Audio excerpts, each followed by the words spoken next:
бизге сапатсыз келечекке иштебей турган убактылуу айрым бир топтордун кызыкчылыгына иштей турган мыйзамдар кабыл алып калынышы мүмкүн болуп атат. Урматтуу төрага, урматтуу депутаттар, мен айтайын дегеним, биз акыркы убактарда ушу жогорку кеңеште бир кызыктай окуяларга туш болуп атабыз да.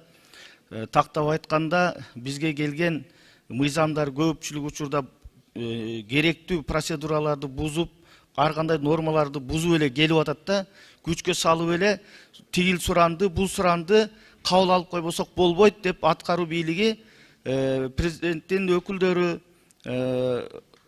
кабинет министрлеринин өкүлдөрү бул жерде эшик каккылап эле келип суранып атышат. Биз керектүү учурда мамлекеттин кызыкчылыгы болсо, өлкөнүн кызыкчылыгы болсо, элдин кызыкчылыгы болсо макул болуп колдоп берип атабыз. Бирок бул тилекке каршы өнөкөткө айланып калды да.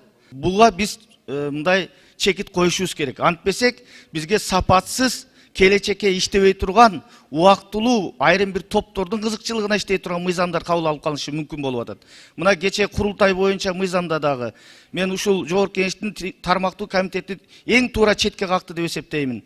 Себеп дегенде баш мыйзамда курултай байкоочу жана кеңеш берүүчү гана орган кылып көрсөтүлгөн. Бирок ал мыйзамдын долбоорунда курултай керек болсо жогорку кеңештен дагы күчтүү бир орган болуп алган.